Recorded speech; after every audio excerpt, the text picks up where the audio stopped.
tanah Jawa abad ke-15, ketika kerajaan Demak baru berdiri dan para wali menyebarkan cahaya Islam ke seluruh penjuru. Muncul satu nama yang membuat para ulama terdiam, Syekh Siti Jenar. Ia berbicara tentang ilmu yang tak dipelajari di pesantren, tentang melihat yang tak terlihat, tentang kesadaran yang melampaui tubuh dan dunia. Sebagian menyebutnya wali, sebagian lain menyebutnya sesat. Benarkah ia membuka rahasia langit, ataukah sejarah telah menyembunyikan makna sebenarnya? Tonton sampai akhir agar tidak salah memahami kisah ini. Bagikan ke keluarga dan sahabat jika bermanfaat. Jangan lupa like, komen, dan subscribe. Tulis amin di kolom komentar, dan semoga Anda diberi kejernihan hati dalam memahami kebenaran. Mari kita mulai kisahnya. Pada abad ke-15, ketika pesisir utara Jawa mulai dipenuhi perahu dagang dari Gujarat, Arab, dan Tiongkok, gelombang perubahan sedang bergerak perlahan namun pasti. Islam menyebar melalui jalur perdagangan dan dakwah yang dilakukan para ulama, yang kemudian dikenal sebagai Wali Songo. Di tengah dinamika itu, berdirilah Kesultanan Demak sebagai pusat kekuasaan baru yang berupaya memadukan ajaran agama dengan struktur sosial masyarakat Jawa. Masjid-musjid mulai dibangun, pesantren tumbuh, dan masyarakat perlahan mengenal tata cara ibadah yang lebih sistematis. Situasi ini menciptakan harapan besar akan tatanan religius yang lebih kokoh, namun juga menyimpan ruang bagi perbedaan pandangan. Di tengah arus perubahan tersebut, muncul sosok yang kelak menjadi salah satu figur paling kontroversial dalam sejarah spiritual Jawa, Syekh Siti Jenar.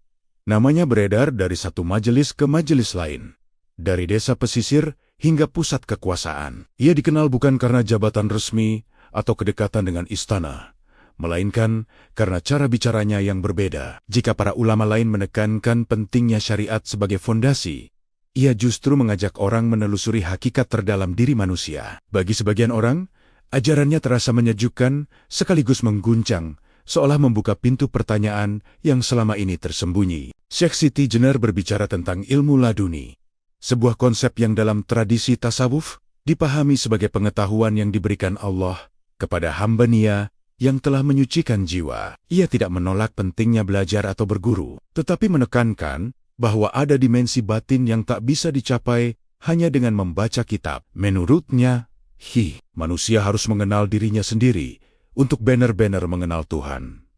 Gagasan ini terdengar sederhana, namun implikasinya sangat dalam. Di tengah masyarakat yang sedang membangun fondasi keagamaan yang tertib, pendekatan semacam ini bisa menimbulkan kebingungan jika tidak dipahami dengan benar. Pengajarannya sering disampaikan dalam bentuk dialog dan perumpamaan. Ia tidak selalu menggunakan istilah rumit, melainkan bahasa yang dekat dengan keseharian masyarakat Jawa. Ia menggambarkan manusia sebagai cermin yang harus dibersihkan dari debu nafsu agar mampu memantulkan cahaya ilahi. Ia juga menyebut bahwa banyak orang menjalankan ibadah secara lahiriah, tetapi belum menyentuh kesadaran batin. Pernyataan-pernyataan seperti inilah yang membuat sebagian orang merasa tercerahkan, sementara yang lain mulai mempertanyakan arah ajarannya. Dalam situasi sosial yang sedang membangun keseragaman praktik keagamaan, perbedaan penekanan bisa dianggap sebagai ancaman. Keberadaan Syekh Siti Jenar semakin menarik perhatian karena ia tidak membatasi muridnya pada kalangan tertentu. Petani, nelayan, bahkan bangsawan pernah duduk bersama dalam majelisnya. Mereka datang bukan untuk mencari kesaktian, melainkan jawaban atas kegelisahan batin. Pada masa itu, masyarakat Jawa memang akrab dengan tradisi mistik dan pencarian makna hidup. Ajaran yang menyinggung kesatuan antara hamba dan Tuhannya mudah sekali menyentuh rasa spiritual yang sudah lama hidup dalam budaya setempat. Namun justru, disinilah potensi kesalahpahaman muncul. Ketika konsep hakikat disampaikan tanpa penjelasan yang matang, ada risiko orang melompati tahapan syariat yang menjadi fondasi. Di sisi lain, para ulama yang berada dalam lingkar kekuasaan Demak memikul tanggung jawab besar menjaga stabilitas ajaran. Mereka tidak hanya menyebarkan agama, tetapi juga membangun sistem sosial yang tertib. Setiap gagasan yang berpotensi menimbulkan penafsiran liar tentu harus diperhatikan. Desas-desus tentang ajaran yang dianggap terlalu berani mulai terdengar. Belum ada keputusan, belum ada vonis, tetapi perkikopan-perkikopan kecil mulai muncul di serambi masjid dan ruang pertemuan para wali. Nama Syekh Siti Jenar perlahan bergerak dari sekadar guru spiritual menjadi pusat perdebatan. Momen inilah yang menjadi titik awal kisah panjang yang akan mengguncang sejarah spiritual Jawa.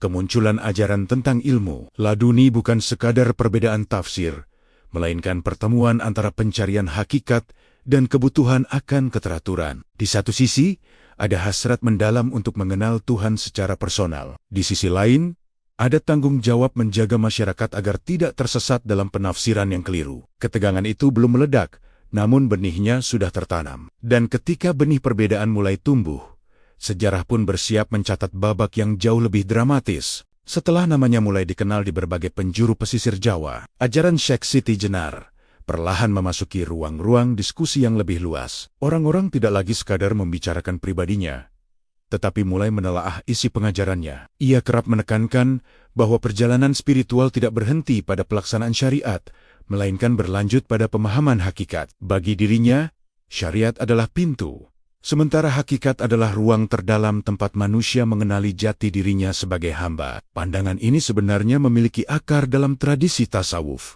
namun penyampaiannya yang lugas membuat banyak orang menangkapnya secara berbeda-beda. Dalam beberapa majelis, ia menjelaskan bahwa manusia sering terjebak pada simbol dan gerakan lahiriah tanpa memahami makna batinnya. Salat, puasa, dan ibadah lainnya disebutnya sebagai jalan menuju kesadaran, bukan sekadar kewajiban formal. Ia tidak menolak aturan, tetapi mengingatkan bahwa aturan tanpa kesadaran akan menjadi kosong. Ucapan semacam ini membuat sebagian pendengar merasa disentuh secara pribadi. Mereka mulai merenungkan kembali kualitas ibadahnya. Namun bagi kalangan ulama yang sedang membangun fondasi keagamaan yang kokoh di Demak, pernyataan itu bisa dianggap membuka celah tafsir yang berbahaya jika dipahami secara mentah.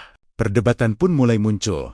Meski belum berlangsung secara terbuka, beberapa tokoh agama mempertanyakan metode pengajarannya. Mengapa ia lebih banyak berbicara tentang penyatuan kesadaran dengan Tuhan daripada penegasan batas antara hamba dan Khaliknya? Mengapa istilah-istilah seperti manunggaling kaula Gusti mulai dikaitkan dengan namanya? Bagi masyarakat yang baru mengenal ajaran Islam secara sistematis, konsep semacam itu bisa terdengar membingungkan. Kekhawatiran pun tumbuh bahwa orang awam mungkin salah memahami pesan tersebut dan menganggap diri mereka tidak lagi terikat oleh aturan syariat. Di sisi lain, murid-muridnya merasakan perubahan yang nyata dalam kehidupan mereka. Mereka menjadi lebih tenang, lebih sabar, dan lebih sadar akan kelemahan diri. Ajaran tentang mengenal diri sebelum mengenal Tuhan memberi mereka arah baru dalam menjalani kehidupan. Mereka tidak merasa diajarkan untuk meninggalkan syariat, melainkan untuk memperdalamnya. Namun, persepsi publik tidak selalu berjalan seiring dengan pengalaman pribadi. Ketika kabar menyebar tanpa konteks yang utuh,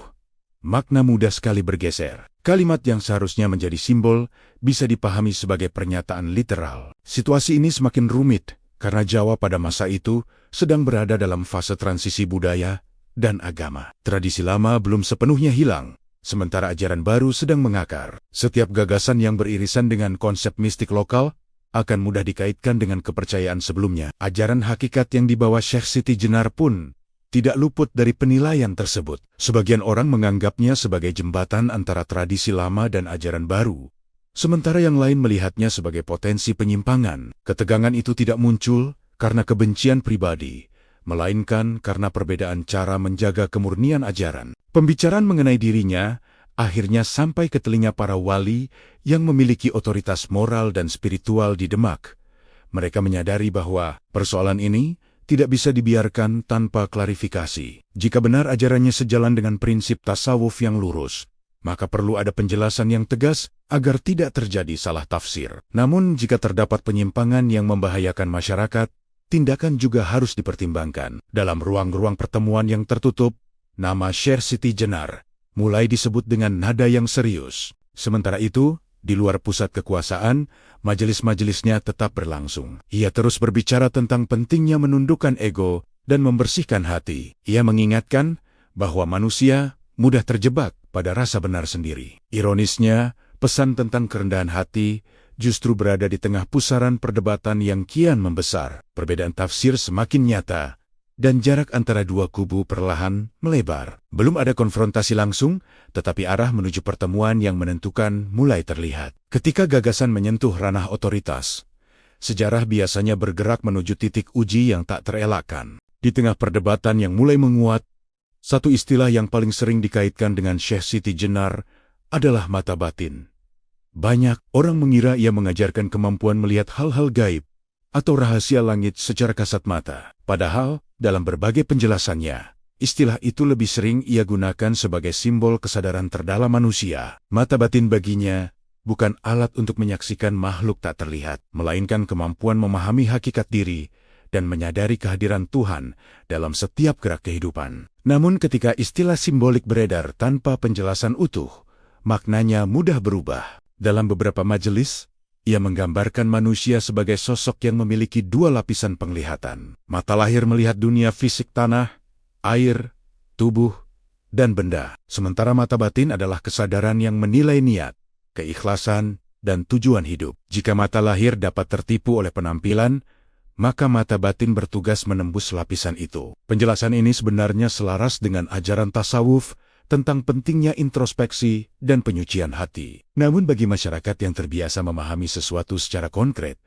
istilah tersebut memunculkan bayangan tentang kemampuan supranatural. Kabar pun menyebar bahwa Syekh Siti Jenar mengajarkan cara melihat yang tak terlihat. Cerita-cerita mulai berkembang di luar kendalinya. Ada yang mengatakan murid-muridnya mampu mengetahui isi hati orang lain. Ada pula yang menyebut mereka tidak lagi takut pada kematian karena telah melihat rahasia kehidupan. Cerita seperti ini cepat menyebar dari mulut ke mulut, terlebih dalam masyarakat yang akrab dengan kisah-kisah mistik. Padahal, dalam ajaran yang disampaikannya, fokus utama selalu pada pengendalian diri dan pembersihan hati, bukan pada pencarian keajaiban. Kesalahpahaman ini semakin memperkeruh suasana yang sebelumnya sudah tegang. Para ulama yang mendengar kabar tersebut mulai khawatir bahwa istilah mata batin bisa menjerumuskan masyarakat awam. Jika orang mengira telah mencapai kesadaran tertinggi, ada risiko mereka merasa tidak lagi membutuhkan bimbingan atau aturan. Kekhawatiran ini bukan tanpa alasan. Dalam sejarah perkembangan ajaran spiritual, selalu ada kemungkinan penyimpangan ketika simbol dipahami secara harfiah. Itulah sebabnya, istilah-istilah tasawuf biasanya diajarkan secara bertahap dan dalam pengawasan guru yang ketat. Di sisi lain, Syekh Siti Jenar tetap menekankan bahwa perjalanan batin bukanlah jalan pintas menuju keistimewaan. Ia berbicara tentang disiplin, tentang kesabaran, tentang perjuangan melawan ego. Ia mengingatkan bahwa musuh terbesar manusia bukanlah dunia luar, melainkan nafsu dalam dirinya sendiri. Mata batin, menurutnya, hanya akan terbuka ketika seseorang berani melihat kelemahannya sendiri tanpa pembelaan. Pernyataan-pernyataan ini sebenarnya menjauh dari kesan sensasional, namun kabar yang terlanjur menyebar seringkali lebih menarik daripada penjelasan yang tenang. Perbedaan persepsi antara apa yang diajarkan dan apa yang didengar masyarakat menciptakan jarak yang semakin lebar. Murid-muridnya merasa gurunya disalahpahami, sementara para penentang merasa sedang menjaga kemurnian ajaran. Di tengah situasi itu, istilah mata batin berubah menjadi simbol konflik. Bukan lagi sekadar konsep spiritual, melainkan penanda perbedaan cara memahami hubungan manusia dengan Tuhan. Ketegangan yang sebelumnya bersifat wacana, kini mulai mengarah pada kebutuhan klarifikasi yang lebih resmi. Nama Syekh Siti Jenar semakin sering disebut dalam forum-forum penting. Pertanyaan yang muncul bukan hanya tentang istilah, tetapi tentang dampaknya terhadap masyarakat luas. Apakah ajaran ini akan memperdalam iman, atau justru membingungkan orang yang belum siap? Situasi pun bergerak menuju fase yang lebih serius. Ketika makna simbolik berubah menjadi isu sosial, pertemuan antara dua pandangan yang berbeda tampaknya tak lagi bisa dihindari. Ketika perbincangan tentang ajaran Syekh Siti Jenar semakin meluas, gelombangnya akhirnya mencapai pusat kekuasaan Kesultanan Demak. Kota yang menjadi simbol kebangkitan Islam di Jawa itu bukan hanya pusat pemerintahan, tetapi juga pusat otoritas keagamaan. Di serambi Masjid Agung Demak, para ulama dan tokoh masyarakat kerap berkumpul, membahas persoalan umat. Di tempat inilah kabar tentang ajaran hakikat dan istilah mata batin mulai dibicarakan dengan nada yang lebih serius. Apa yang sebelumnya hanya menjadi bisik-bisik di desa, kini menjadi topik yang menuntut perhatian resmi. Beberapa utusan dari daerah pesisir melaporkan bahwa sebagian masyarakat mulai memahami ajaran tersebut secara berlebihan. Ada yang mengaku telah mencapai tingkat kesadaran tertentu, sehingga merasa tidak lagi terikat oleh aturan lahiriah. Meski belum ada bukti kuat bahwa Syekh Siti Jenar mendorong sikap seperti itu, kekhawatiran tetap muncul. Dalam proses penyebaran agama yang masih relatif baru, stabilitas ajaran dianggap sangat penting. Kesalahan kecil dalam penafsiran bisa berdampak besar pada masyarakat yang sedang belajar membangun fondasi keimanan. Di ruang pertemuan para wali, suasana terasa tegang, namun terukur. Para tokoh yang dikenal sebagai penjaga dakwah di Jawa menyadari bahwa persoalan ini tidak bisa ditangani dengan emosi. Mereka perlu membedakan antara ajaran tasawuf yang sah dalam tradisi Islam dan kemungkinan penyimpangan yang membahayakan. Beberapa di antara mereka memahami bahwa pembahasan tentang hakikat memang memiliki tempat dalam khazanah keilmuan Islam.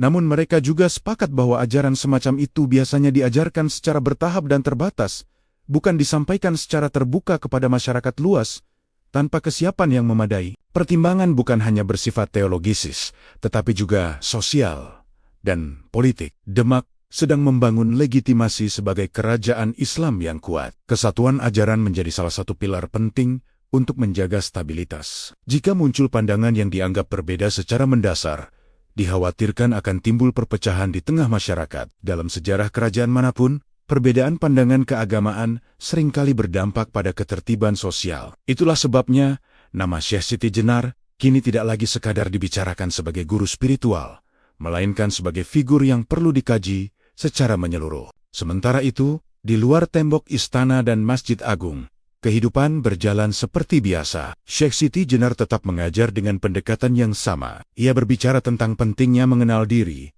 tentang membersihkan hati dari kesombongan, dan tentang kesadaran bahwa hidup di dunia hanyalah persinggahan. Ia tidak menunjukkan tanda-tanda bahwa dirinya sedang menjadi pusat perhatian kekuasaan. Bagi para muridnya, suasana majelis tetap tenang. Namun bayang-bayang ketegangan mulai terasa ketika beberapa orang asing terlihat menghadiri pertemuan-pertemuan itu, seolah ingin memastikan apa yang sebenarnya diajarkan. Desas-desus yang sampai ke Demak membawa konsekuensi yang tak terhindarkan. Para wali mulai mempertimbangkan langkah klarifikasi langsung. Mereka ingin mendengar penjelasan dari sumbernya, bukan hanya dari laporan yang mungkin sudah bercampur dengan tafsir. Keputusan belum diambil, tetapi arah pembicaraan semakin jelas. Sebuah pertemuan resmi tampaknya menjadi pilihan yang tak terelakkan untuk menjernihkan persoalan. Situasi ini menandai perubahan besar dalam perjalanan kisah tersebut. Jika sebelumnya perdebatan berlangsung dalam ruang-ruang kecil dan percakapan informal, kini ia bergerak menuju panggung yang lebih luas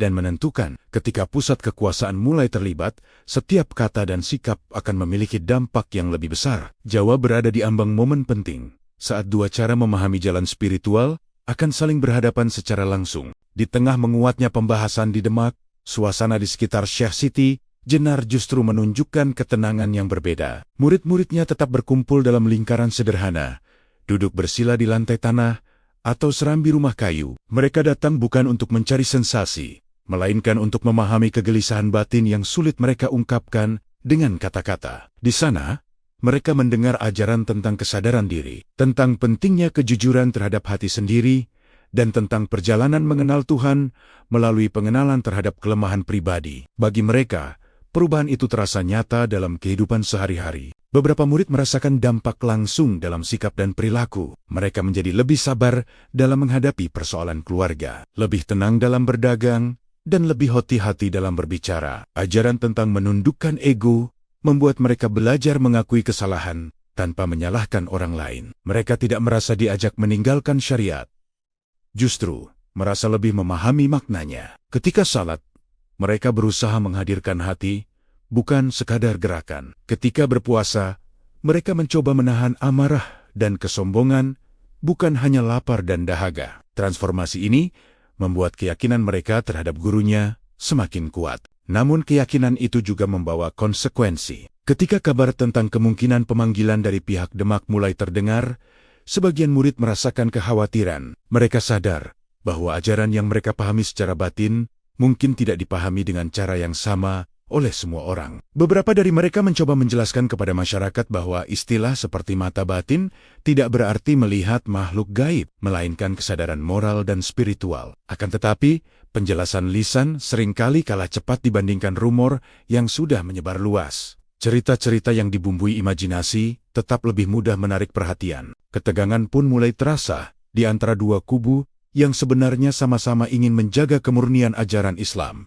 Di satu sisi, murid-murid merasa bahwa guru mereka sedang disalahpahami. Mereka melihatnya sebagai sosok yang mengajarkan kedalaman, bukan penyimpangan. Di sisi lain, para ulama di Demak memikul tanggung jawab besar terhadap kestabilan masyarakat. Mereka tidak bisa mengabaikan laporan yang menyebut adanya kemungkinan penafsiran yang melenceng. Ketika tanggung jawab kolektif bertemu dengan keyakinan personal, gesekan menjadi sulit dihindari. Dalam suasana yang semakin sensitif, beberapa murid mulai menunjukkan sikap defensif. Mereka merasa perlu membela ajaran yang telah mengubah hidup mereka. Sebagian bahkan berani berdebat dengan tokoh-tokoh agama setempat untuk menjelaskan posisi gurunya. Tindakan ini, meski didorong oleh niat baik, justru memperkeruh keadaan. Perdebatan terbuka di tengah masyarakat membuat isu tersebut semakin terlihat sebagai konflik besar. Apa yang sebelumnya hanya perbedaan pandangan, kini mulai tampak seperti pertentangan yang nyata.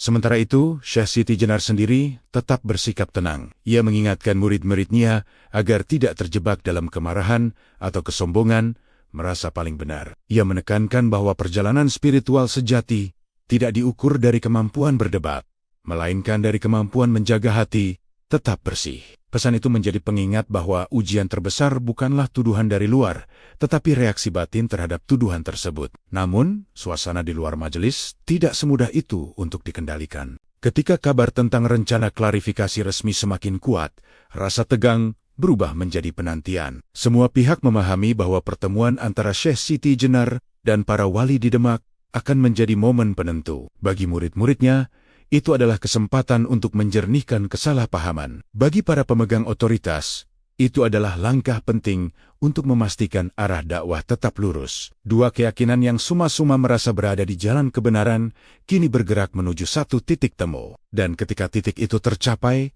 sejarah Jawa akan memasuki babak yang lebih menentukan. Menjelang kabar pemanggilan resmi dari Demak, Syekh Siti Jenar mulai memberikan penjelasan yang lebih terstruktur mengenai apa yang ia maksud dengan ilmu laduni. Ia memahami bahwa istilah tersebut telah menimbulkan banyak tafsir. Dalam beberapa pertemuan, ia menegaskan bahwa ilmu laduni bukanlah kemampuan gaib yang bisa diperoleh secara instan, melainkan pengetahuan yang tumbuh dari proses panjang penyucian jiwa. Ia merujuk pada tradisi tasawuf yang menempatkan kebersihan hati sebagai syarat utama untuk menerima pemahaman yang lebih dalam tentang kebenaran. Ia menjelaskan bahwa setiap manusia memiliki potensi untuk memahami kebenaran. Tetapi potensi itu sering tertutup oleh nafsu, kesombongan, dan ambisi duniawi. Ilmu laduni, menurutnya, tidak turun kepada hati yang penuh kepentingan pribadi. Ia hanya hadir ketika seseorang bersedia menanggalkan keakuannya. Penjelasan ini ia sampaikan dengan bahasa sederhana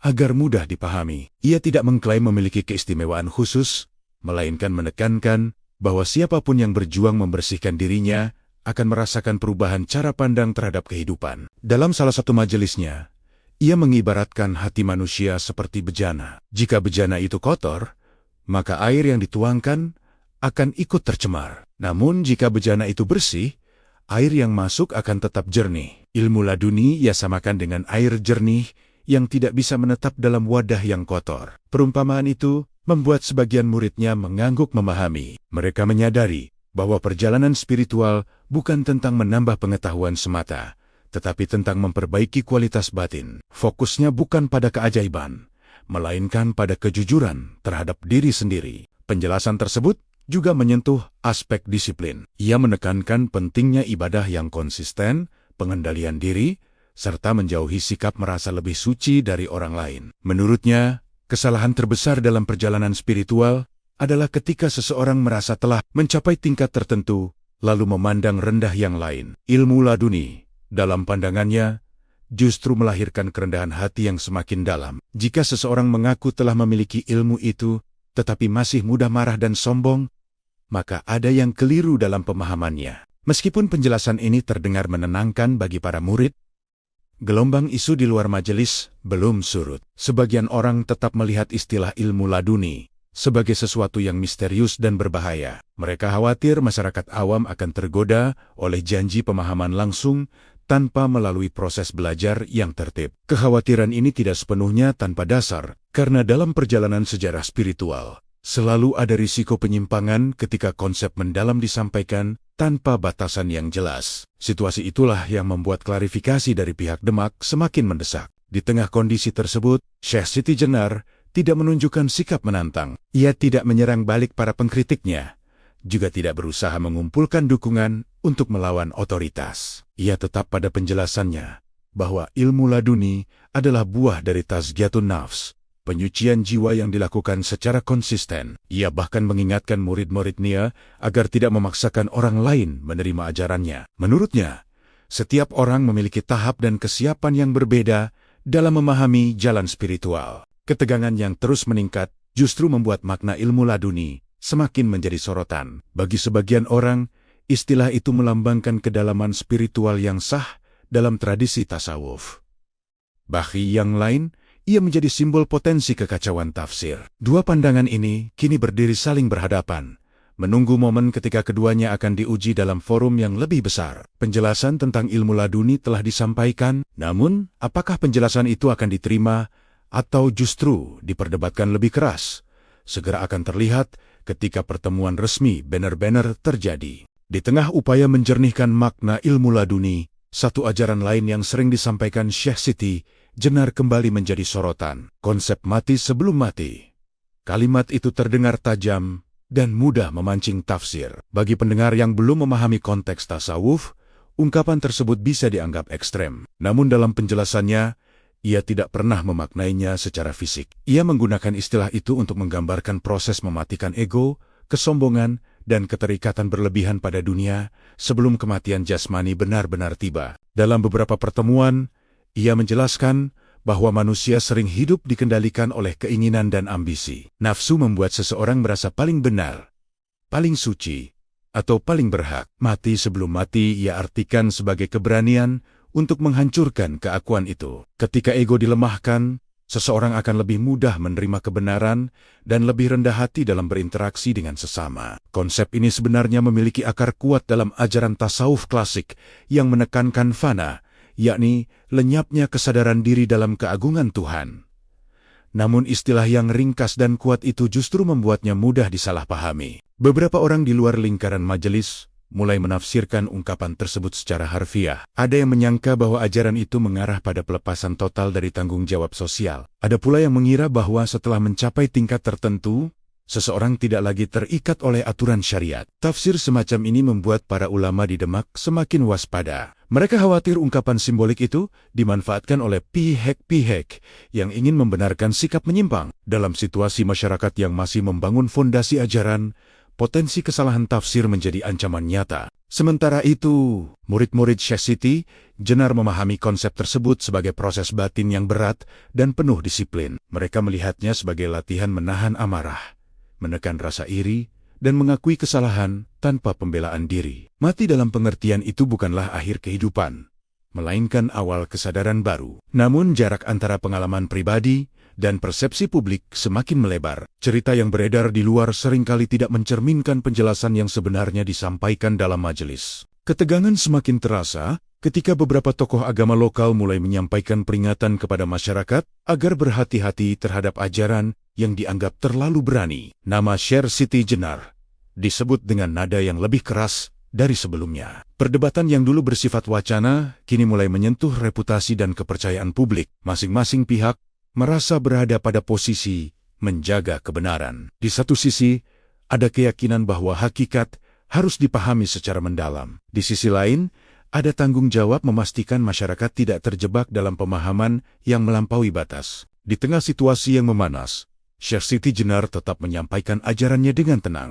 Ia menegaskan bahwa seseorang yang benar-benar mati sebelum mati justru akan semakin taat dan rendah hati, bukan sebaliknya. Jika ada yang menggunakan istilah itu untuk membenarkan sikap semaunya sendiri, maka menurutnya, orang tersebut belum memahami maknanya. Pernyataan itu menunjukkan bahwa ia sadar akan risiko kesalahpahaman. Namun arus rumor sudah bergerak terlalu jauh untuk dihentikan hanya dengan klarifikasi lisan. Kini, istilah mati sebelum mati bukan lagi sekadar konsep spiritual, melainkan titik yang membelah persepsi. Bagi sebagian orang, ia adalah ajakan menuju kedalaman batin. Bagi yang lain, ia adalah potensi penyimpangan yang harus dicegah. Situasi ini membuat langkah menuju pertemuan resmi dengan Dewan Wali semakin tak terelakkan. Ketika dua pemahaman berbeda tentang jalan menuju Tuhan saling berhadapan, Keputusan yang diambil tidak hanya akan menentukan nasib seorang tokoh, tetapi juga arah perkembangan spiritual masyarakat Jawa. Ketegangan yang terus menguat akhirnya mencapai titik yang tidak bisa lagi ditunda. Dari Demak, sebuah keputusan diambil. Syekh Siti Jenar akan dipanggil secara resmi untuk memberikan penjelasan langsung di hadapan Dewan Wali.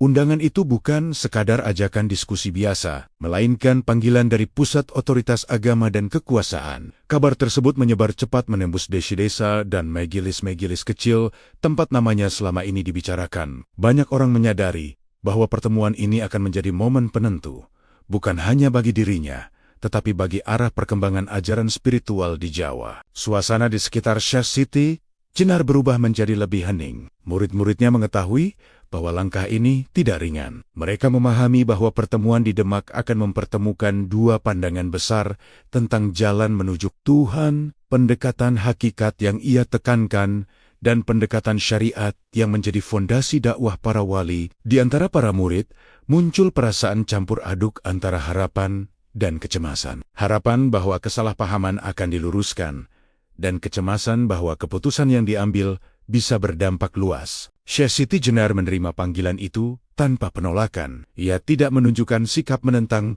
atau mencoba menghindar. Baginya, menjelaskan ajaran secara terbuka adalah bagian dari tanggung jawab. Ia memahami bahwa dakwah tidak bisa berjalan tanpa kejelasan. Dalam beberapa pertemuan terakhir sebelum keberangkatannya, ia mengingatkan murid-muridnya agar tetap menjaga ketenangan hati. Ia menekankan bahwa kebenaran tidak perlu dibela dengan kemarahan. Jika ajarannya memang lurus, maka ia akan mampu berdiri dalam forum apapun. Perjalanan menuju Demak menjadi simbol dari fase baru dalam kisah ini. Kota itu bukan hanya pusat pemerintahan, tetapi juga lambang legitimasi keagamaan. Masjid Agung Demak berdiri megah dengan tiang-tiang kayu yang kokoh, menjadi saksi berbagai keputusan penting. Disitulah para wali berkumpul, membahas arah dakwah dan urusan umat. Ketika Syekh Siti Jenar melangkah ke kota itu, ia tidak sekadar memasuki wilayah fisik, melainkan memasuki ruang penilaian yang akan menentukan reputasinya dalam sejarah. Di pihak Dewan Wali, persiapan dilakukan dengan hati-hati. Mereka tidak ingin keputusan diambil berdasarkan rumor semata. Penjelasan langsung dari sumbernya dianggap penting, agar persoalan dapat dinilai secara adil. Namun mereka juga membawa tanggung jawab besar untuk menjaga kestabilan ajaran di tengah masyarakat yang sedang belajar membangun fondasi keimanan. Pertemuan ini bukan hanya soal benar atau salah, melainkan soal dampak jangka panjang terhadap umat. Ketika hari yang ditentukan semakin dekat, atmosfer di Demak terasa berbeda. Para tokoh agama, bangsawan, dan perwakilan masyarakat menunggu hasil dari pertemuan tersebut. Sebagian berharap akan terjadi rekonsiliasi. Sebagian lain sudah bersiap menghadapi kemungkinan keputusan yang tegas. Dalam sejarah, momen seperti ini sering menjadi titik balik yang tidak dapat diulang. Setiap kata yang diucapkan di ruang pertemuan nanti akan memiliki bobot yang jauh melampaui percakapan biasa. Kini dua arus besar telah bergerak menuju satu titik. Di satu sisi, ada ajaran tentang ilmu laduni, mata batin, dan mati sebelum mati, yang dipahami sebagai jalan pendalaman diri. Di sisi lain, ada kewaspadaan terhadap potensi penyimpangan yang bisa merusak tatanan. Panggilan ke pusat kekuasaan menandai bahwa perdebatan tidak lagi berada di pinggiran. Ia telah memasuki panggung utama sejarah Jawa, dan ketika pertemuan itu dimulai, tidak ada yang dapat memastikan bagaimana akhirnya akan tercatat dalam ingatan generasi berikutnya. Hari pertemuan itu, akhirnya tiba. Di serambi Masjid Agung Demak yang luas dan teduh, para wali dan tokoh agama telah duduk membentuk lingkaran musyawarah. Tiang-tiang kayu penyangga masjid berdiri kokoh, seolah menjadi saksi bisu dari berbagai keputusan penting yang pernah diambil di tempat itu. Suasana terasa hikmat namun tegang. Tidak ada teriakan, tidak ada amarah terbuka, tetapi setiap orang memahami bahwa pembahasan yang akan berlangsung memiliki dampak besar bagi masyarakat Jawa. Syekh Siti Jenar memasuki ruang pertemuan dengan sikap tenang. Ia tidak datang sebagai penantang, juga bukan sebagai pihak yang merasa terancam. Ia hadir untuk memberikan penjelasan atas ajaran yang selama ini menjadi perdebatan. Tatapannya menyapu ruangan, menyadari bahwa ia sedang berada di hadapan tokoh-tokoh yang memiliki pengaruh besar dalam penyebaran Islam di tanah Jawa. Pertemuan itu bukan sekadar dialog pribadi, melainkan forum yang akan menilai arah pemahaman spiritual di tengah masyarakat. Pembicaraan dimulai dengan pertanyaan-pertanyaan yang lugas. Para wali meminta klarifikasi tentang istilah ilmu laduni, tentang makna mata batin, dan tentang konsep mati sebelum mati. Mereka ingin mengetahui secara langsung bagaimana ajaran itu disampaikan kepada masyarakat. Nada pertanyaan tidak selalu keras, tetapi penuh kehati-hatian. Mereka memahami bahwa kesalahan tafsir bisa menimbulkan dampak luas. Syekh Siti Jenar menjawab dengan penjelasan yang sama, seperti yang ia sampaikan dalam majelisnya, bahwa semua istilah itu bersifat simbolik, merujuk pada penyucian jiwa dan pengendalian ego. Namun perdebatan tidak berhenti pada definisi. Para wali menyoroti dampak ajaran tersebut di lapangan. Mereka menyampaikan laporan tentang sebagian masyarakat yang mengaku telah mencapai tingkat kesadaran tertentu dan merasa tidak lagi terikat oleh aturan syariat.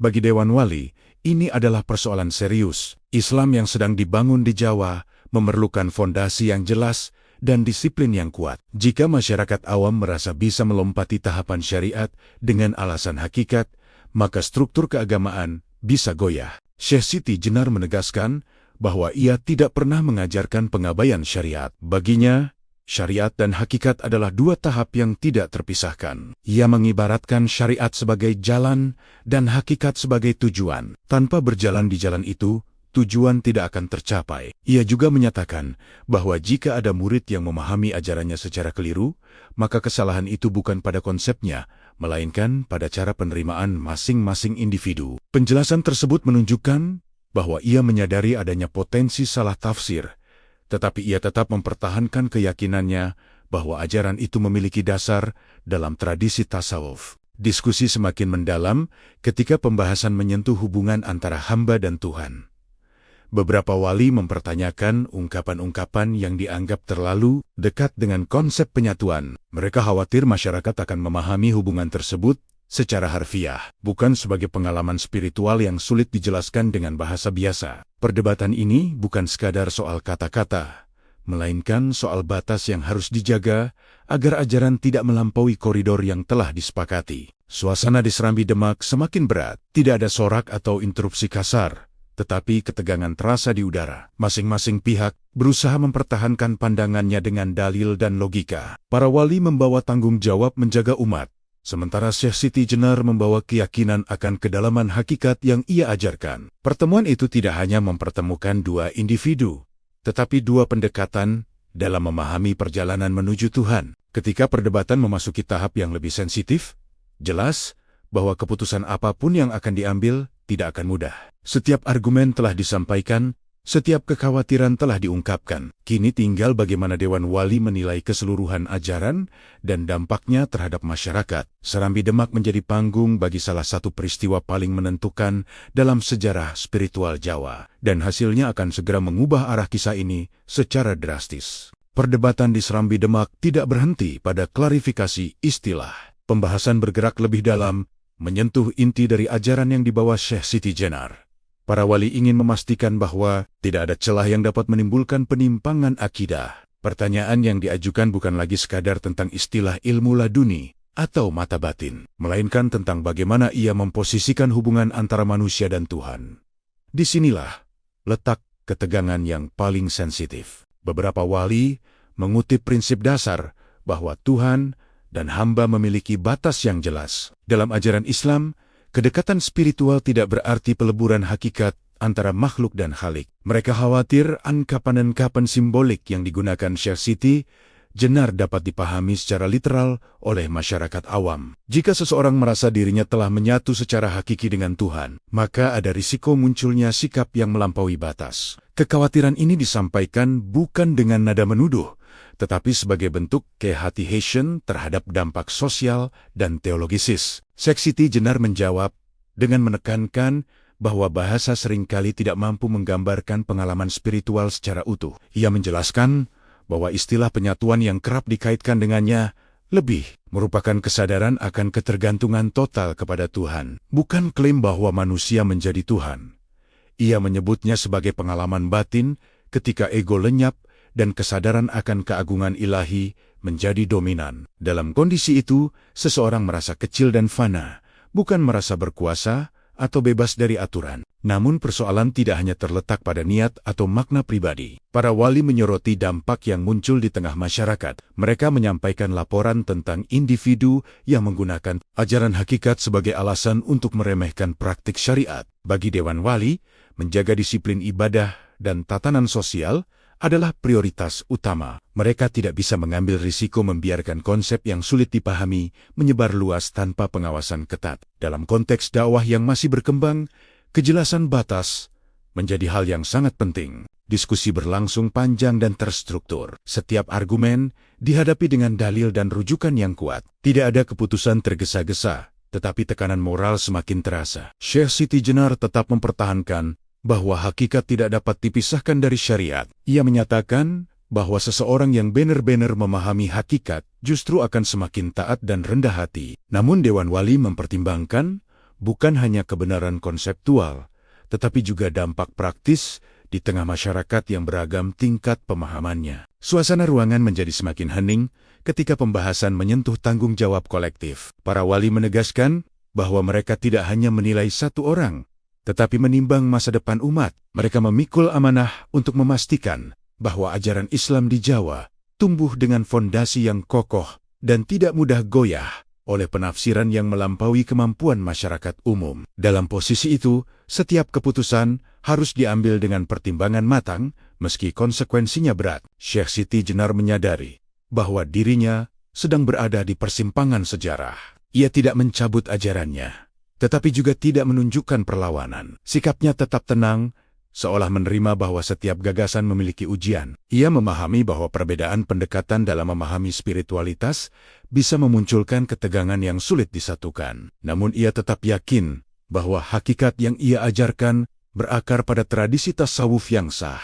Ketika diskusi memasuki tahap akhir, jelas bahwa keputusan tidak akan sepenuhnya memuaskan semua pihak. Perdebatan tentang hakikat dan batas telah memperlihatkan jurang perbedaan yang nyata. Kini Dewan Wali harus menentukan langkah yang dianggap paling aman bagi umat. Apapun hasilnya, pertemuan ini telah menjadi titik balik. Dari sinilah arah kisah Syekh Siti Jenar akan bergerak menuju babak yang lebih dramatis dan menentukan. Setelah perdebatan panjang mengenai hakikat dan batas-batas ajaran, suasana di Serambi Demak memasuki fase yang lebih berat. Argumen telah dipertukarkan, penjelasan telah diberikan, namun pertanyaan tentang dampak sosial tetap menggantung. Dewan Wali tidak hanya menilai kebenaran teoretis dari sebuah konsep, tetapi juga menimbang bagaimana konsep itu dipahami dan dipraktikkan oleh masyarakat luas. Dalam musyawarah tertutup yang berlangsung setelah diskusi terbuka, nama Syekh Siti Jenar dibicarakan dengan pertimbangan yang lebih serius. Beberapa laporan kembali diangkat. Ada individu-individu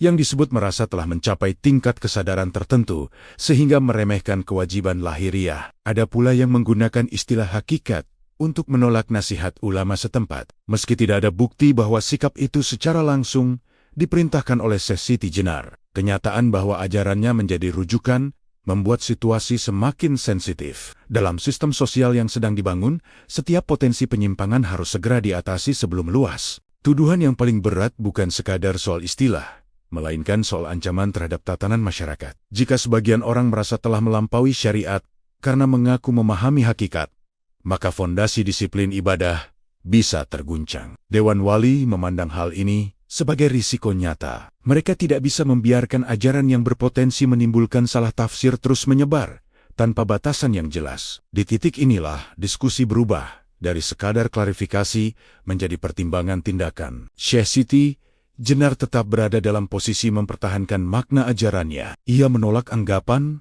bahwa ia mengajarkan pembebasan dari syariat. Baginya, hakikat justru memperdalam kepatuhan, bukan menghapusnya. Namun ia juga tidak bersedia menarik kembali anggapan-anggapan yang menurutnya benar dalam kerangka tasawuf. Perbedaan pendekatan ini membuat jarak antara dirinya dan Dewan Wali semakin terasa. Keduanya soma-suma berbicara tentang menjaga agama, tetapi dari sudut pandang yang berbeda. Musyawarah berlangsung lama dan penuh kehati-hatian. Tidak ada keputusan yang diambil dengan emosi. Para wali menyadari bahwa langkah apapun yang diambil akan tercatat dalam sejarah dan memengaruhi persepsi masyarakat. Di satu sisi, membiarkan ajaran tersebut beredar tanpa kontrol dianggap berisiko. Di sisi lain, mengambil tindakan tegas terhadap seorang tokoh spiritual juga memiliki konsekuensi besar. Pertimbangan teologis, sosial, dan politik bercampur menjadi satu. Di luar ruang musyawarah, kabar tentang kemungkinan keputusan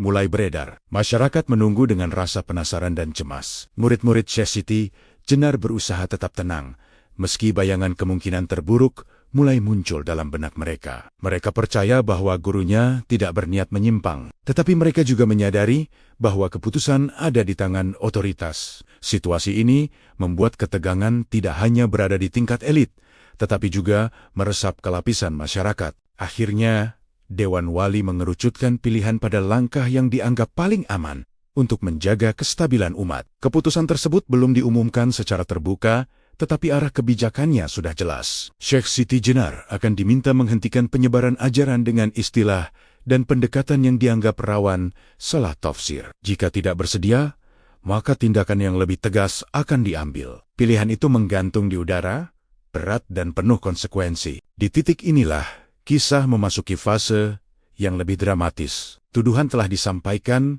pertimbangan telah dilakukan, dan keputusan hampir diambil. Bukan lagi sekadar perdebatan intelektual, melainkan penentuan nasib seorang tokoh yang ajarannya mengguncang tatanan. Langkah berikutnya akan menentukan bagaimana sejarah mengingat peristiwa ini sebagai klarifikasi yang menenangkan atau sebagai tragedi yang meninggalkan luka panjang dalam ingatan spiritual Jawa. Keputusan yang telah dirumuskan dalam musyawarah Dewan Wali akhirnya mencapai titik pelaksanaan. Suasana Demak terasa lebih hening dari biasanya, seolah seluruh kota menahan napas menunggu hasil akhir dari peristiwa yang telah lama bergulir. Nama Sheikh Siti Jenar kini bukan lagi sekadar bahan perdebatan, melainkan pusat perhatian masyarakat luas. Apa yang akan terjadi padanya tidak hanya menentukan nasib pribadi, tetapi juga akan membentuk arah narasi sejarah spiritual Jawa untuk generasi berikutnya. Dalam berbagai versi yang berkembang, peristiwa akhir hidupnya dicatat dengan cara yang berbeda. Ada yang menyebut ia dijatuhi hukuman mati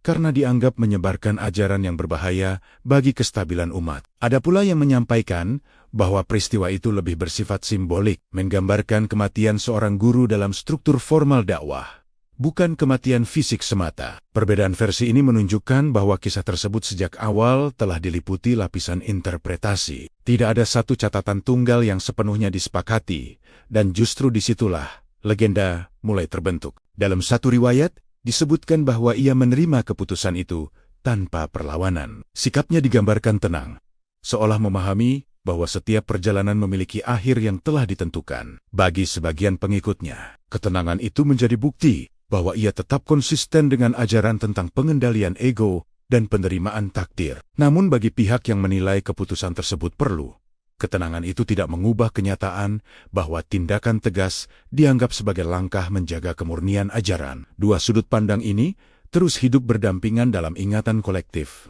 Momen tersebut bukan hanya soal hukuman atau keputusan administratif, melainkan pertemuan antara idealisme spiritual dan otoritas sosial. Dewan Wali memandang langkah itu sebagai upaya menjaga stabilitas dakwah yang masih muda. Mereka tidak ingin ajaran yang sulit dipahami secara luas menimbulkan kebingungan di tengah masyarakat. Di sisi lain, para pengikut Sheikh Siti Jenar melihatnya sebagai konsekuensi dari keberanian berbicara tentang hakikat secara terbuka. Peristiwa itu pun berubah menjadi simbol benturan dua pendekatan dalam memahami jalan menuju Tuhan. Setelah peristiwa tersebut, suasana Jawa tidak serta-merta kembali tenang. Bisik-bisik tentang ajarannya tetap beredar. Sebagian orang merasa kehilangan seorang guru yang membuka cakrawala batin mereka. Sebagian lain merasa lega karena potensi perpecahan dianggap telah diatasi. Namun satu hal yang pasti, nama Sheikh Siti Jenar tidak menghilang begitu saja. Justru setelah akhir hidupnya, kisahnya mulai tumbuh dalam bentuk yang lebih luas,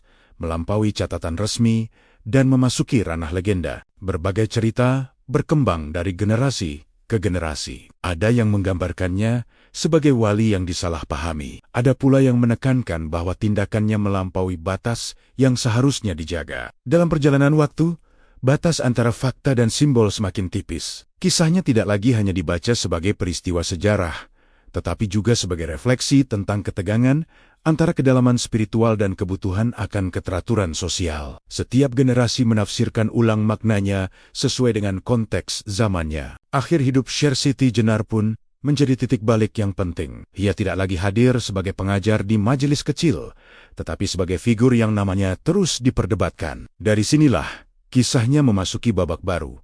Bukan lagi dalam bentuk perdebatan langsung, melainkan dalam penyebaran ajaran secara tersembunyi dan simbolik. Apa yang terjadi setelahnya akan menunjukkan bahwa meski seorang tokoh dapat dihentikan secara fisik, gagasan yang telah ditanamkan seringkali menemukan jalannya sendiri untuk bertahan. Setelah peristiwa yang mengakhiri kiprah terbuka Syekh Siti Jenar, banyak orang mengira bahwa ajarannya akan lenyap bersama dirinya. Namun sejarah menunjukkan hal yang berbeda. Gagasan tentang hakikat, penyucian jiwa, dan kesadaran batin tidak hilang begitu saja. Ia tidak lagi disampaikan dalam forum besar atau perdebatan terbuka, tetapi bergerak secara perlahan melalui jalur-jalur sunyi, di desa-desa, di lingkungan keluarga, dan dalam lingkaran kecil para pencari makna. Ajaran itu tetap dibicarakan dengan cara yang lebih hati-hati. Sebagian muridnya memilih untuk tidak lagi menggunakan istilah-istilah yang kontroversial. Mereka lebih menekankan nilai inti yang pernah diajarkan. Kerendahan hati, pengendalian diri, dan kesadaran bahwa hidup di dunia bersifat sementara. Bahasa yang digunakan menjadi lebih simbolik dan tersirat. Tidak ada lagi pernyataan yang bisa dengan mudah disalahpahami sebagai penolakan terhadap syariat. Ajaran tentang hakikat kini berjalan berdampingan dengan praktik ibadah lahiriah, tanpa menonjolkan diri secara terbuka. Di tengah perkembangan Islam di Jawa yang semakin mapan, tradisi tasawuf juga terus tumbuh. Banyak pesantren dan pusat keilmuan mulai memperkenalkan ajaran tentang tazkiyatun nafs, tentang pembersihan hati, dan tentang perjalanan menuju kedekatan dengan Tuhan. Konsep-konsep ini sebenarnya memiliki kesamaan dengan inti ajaran Syekh Siti Jenar, meskipun dikemas dalam pendekatan yang lebih sistematis dan terstruktur. Dalam konteks ini, jejak pemikirannya tidak selalu disebutkan secara langsung, tetapi semangatnya tetap terasa. Ajaran yang pernah menjadi kontroversi kini menemukan tempatnya dalam bentuk yang lebih tenang. Ia tidak lagi berdiri sebagai pernyataan yang menantang otoritas, melainkan sebagai refleksi batin yang dijalani secara pribadi. Banyak tokoh spiritual Jawa di masa-masa berikutnya berbicara tentang pentingnya mengenal diri sebelum mengenal Tuhan.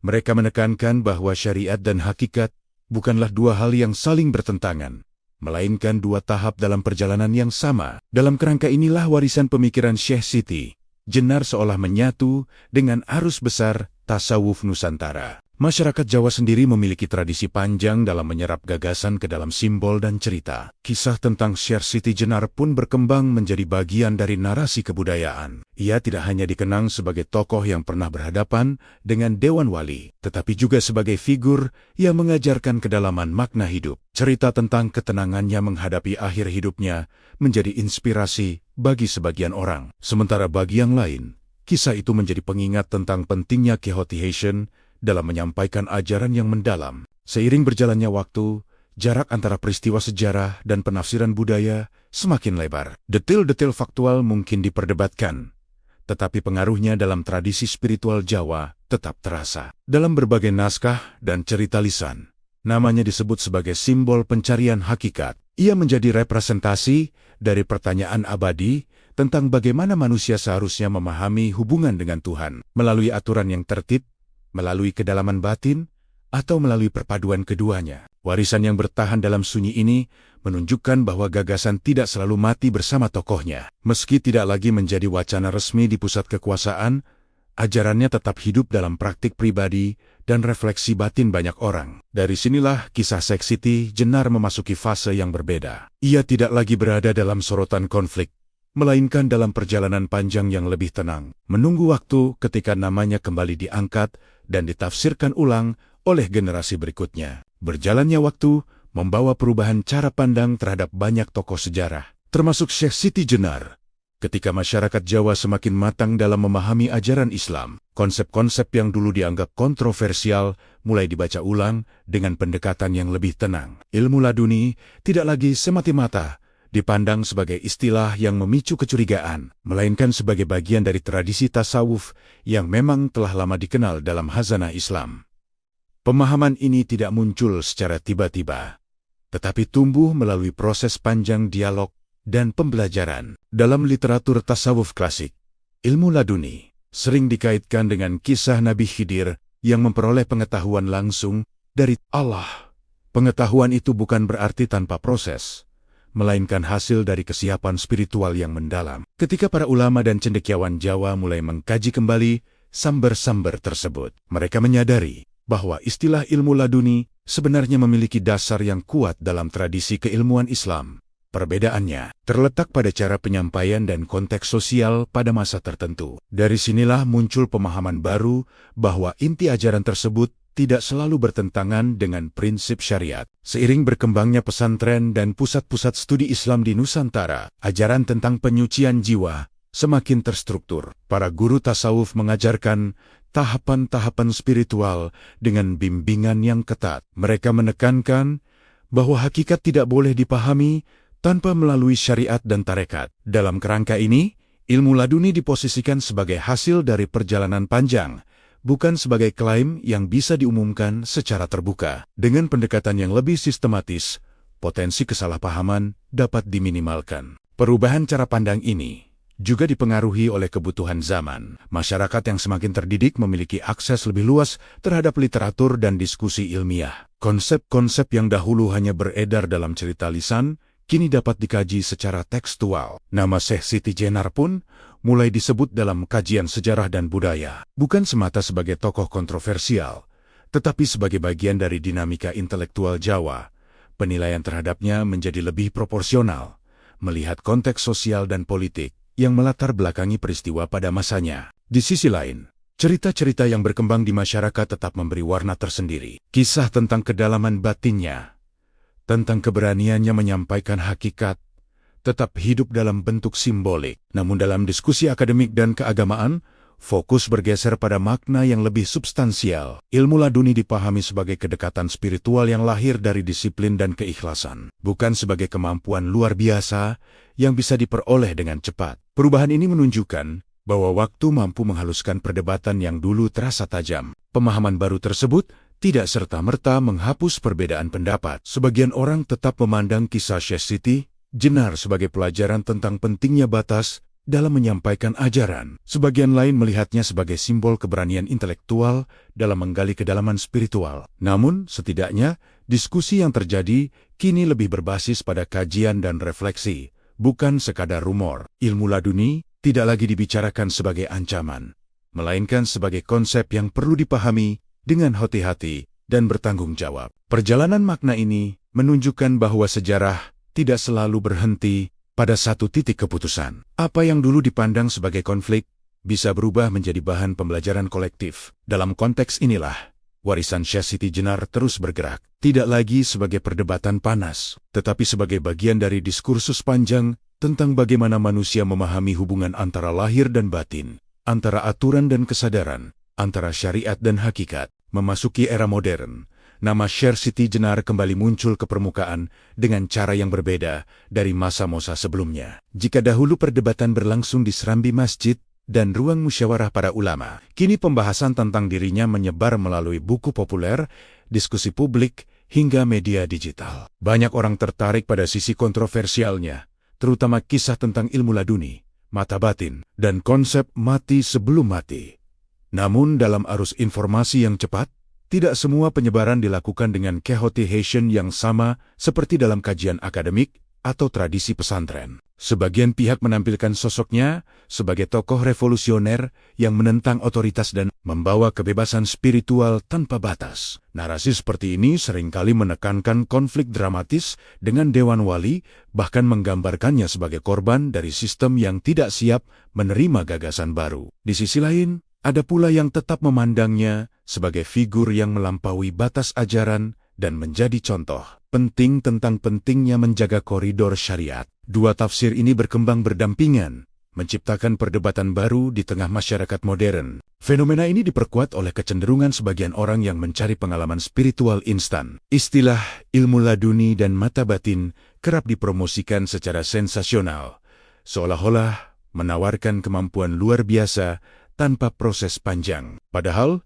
dalam tradisi tasawuf yang lebih mendalam, kedekatan spiritual selalu dikaitkan dengan disiplin, bimbingan guru, dan pengendalian diri yang ketat. Ketika istilah-istilah tersebut dipisahkan dari konteksnya, maknanya mudah bergeser menjadi janji yang tidak realistis. Disinilah tantangan besar muncul, membedakan antara refleksi sejarah dan eksploitasi simbol. Di kalangan akademisi dan sejarawan, pendekatan terhadap kisah Syekh Siti Jenar cenderung lebih kritis. Mereka meneliti samber-samber naskah lama, membandingkan versi cerita, dan mencoba memahami latar sosial politik abad ke-15.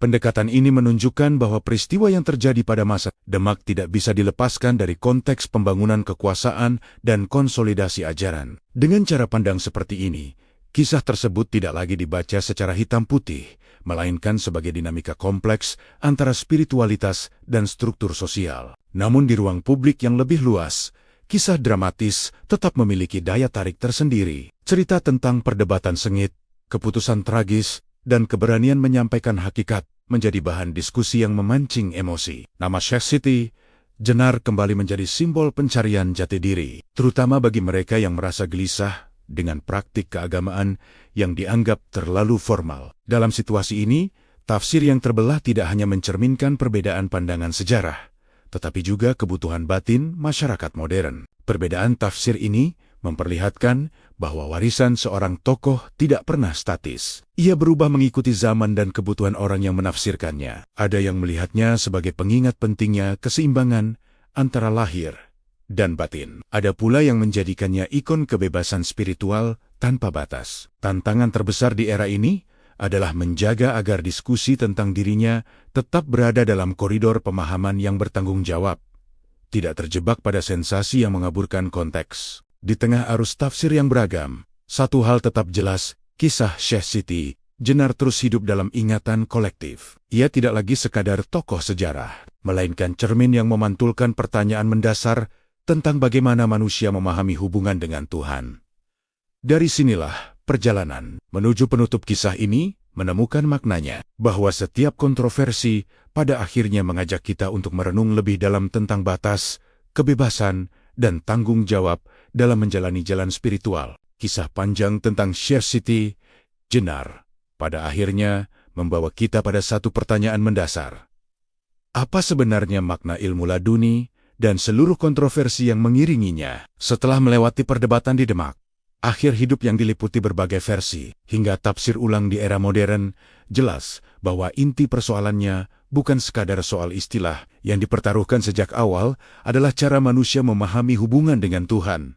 Apakah cukup dengan menjalankan aturan lahiriah, ataukah perlu menembus ke dalam kesadaran batin yang lebih dalam? Ilmu laduni dalam kerangka tasawuf yang lebih luas, tidak pernah dimaksudkan sebagai kemampuan melihat rahasia langit secara harfiah. Ia merujuk pada pemahaman yang tumbuh dari hati yang bersih dan jiwa yang terkendali. Dalam sejarah Islam, kedekatan spiritual selalu dikaitkan dengan kedisiplinan, kesabaran, dan bimbingan yang benar. Tanpa itu semua, istilah yang terdengar indah bisa berubah menjadi sumber kesalahpahaman. Inilah yang menjadi pelajaran penting dari perjalanan Syekh Siti Jenar.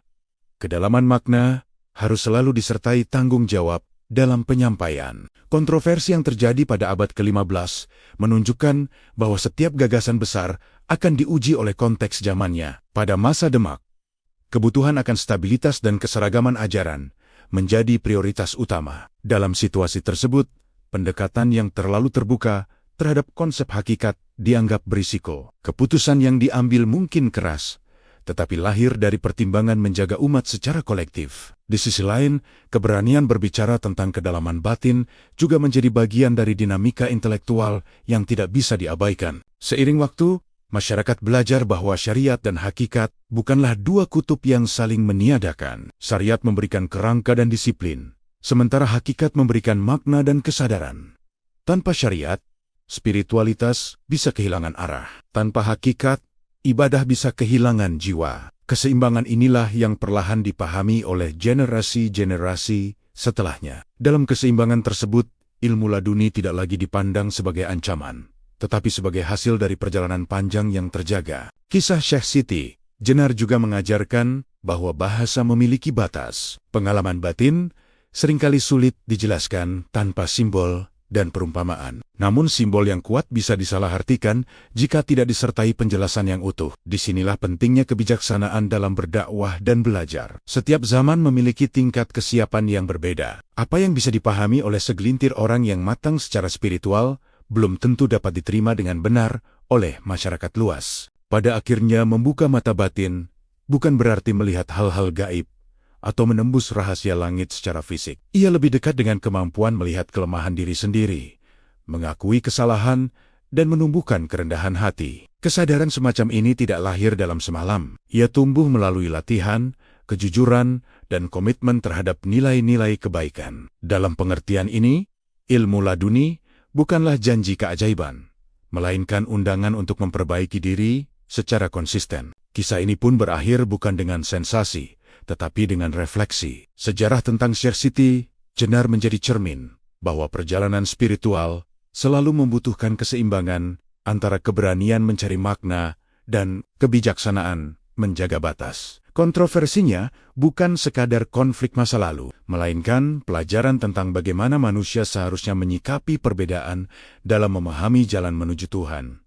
Dari sinilah kita menyadari bahwa rahasia terbesar bukan terletak di langit yang jauh, melainkan di dalam hati yang mau dibersihkan dan ditundukkan dengan rendah hati.